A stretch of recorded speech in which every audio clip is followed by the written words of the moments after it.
elections. Stephen, on the gold card, the President and Secretary Lutnick have suggested they're lining up applicants already. How many people do you expect to be tagged to this program when the President announces it this week, if he actually announces it this week?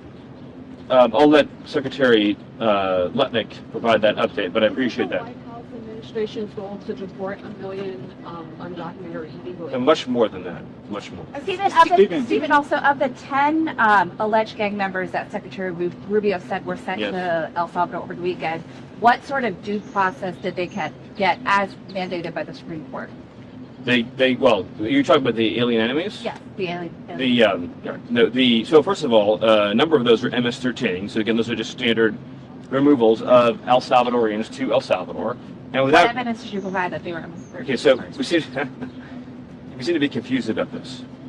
The illegal aliens from El Salvador, again, get deported to El Salvador. Do you all appreciate that like tens of thousands of El Salvadorians have been deported to El Salvador? You seem to be under the impression that El Salvadorians living in our country illegally just get to stay here. They don't. They get arrested and deported.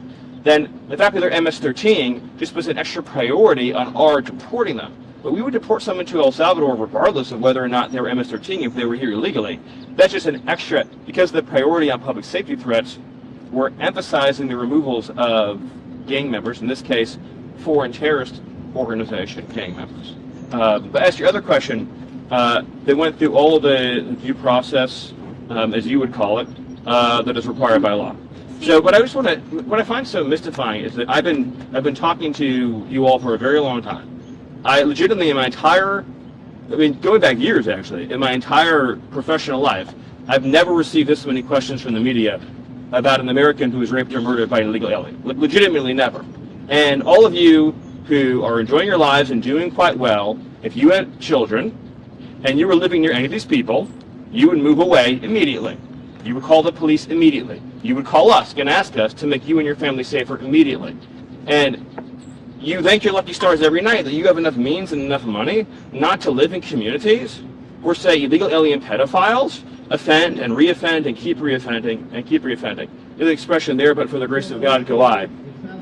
The Biden administration apprehended 2 illegal aliens from Venezuela. They were trained to Aragua. A lot more than 2, but the story I'm telling is 2. And they decided they were entitled to an enormous amount of due process.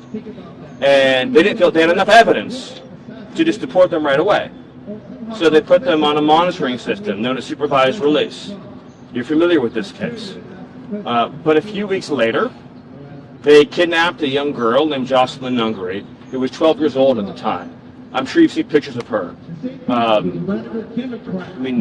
Just the most perfect girl you could possibly imagine. And her mother loved her very much. She was tied up, savagely beaten, stripped naked, tortured to death, murdered. Her body was dumped into a lake. So she didn't get any due process, but I'll tell you who did are the 2 illegal aliens from Venezuela who stole her forever. And there's stories like that all over the country. We just arrested a pedophile illegal alien who is being shielded by a sanctuary city, who's been charged in 20 sex crimes against children. None of you, any of you have ever had the chance to spend time with victims' families whose children have been raped or whose wives have been raped and murdered. But if that doesn't break your heart, nothing will. And I know that we have some people, like Taylor Lorenz, who fantasize about assassinations and things like that. But in the civilized society, the power of the state is used to keep innocent people alive and to keep innocent women and children from being hurt. This administration is never going to apologize for using the power of the state to keep men, women, and children from being savagely murdered and beaten. If we release known and suspected MS-13 and trained to Aragua, and then there's another Jocelyn Nungary, then whose responsibility is that going to be? You think that we're going to sit around wringing our hands, wondering if, maybe we should, release this person, give them a little bit of extra time, give them a little bit extra chance to plead their case, and then what? They kidnap somebody, they slit their throat, they shoot them in the head, and we say, well, at least the illegal alien got due process. They're here illegally. The only place that they deserve to go is to some country other than our country. And it's not a statistic. These are real lives. These are real families. There's whole neighborhoods in Los Angeles controlled by illegal alien Mexican street gangs. Entire neighborhoods where you have to live in fear because of individuals here illegally engaged in extortion and crime. Not to mention the fentanyl. You have cartels that have functional control over the entire northern territory in Mexico who are pumping fentanyl, lacing our drugs with this chemical.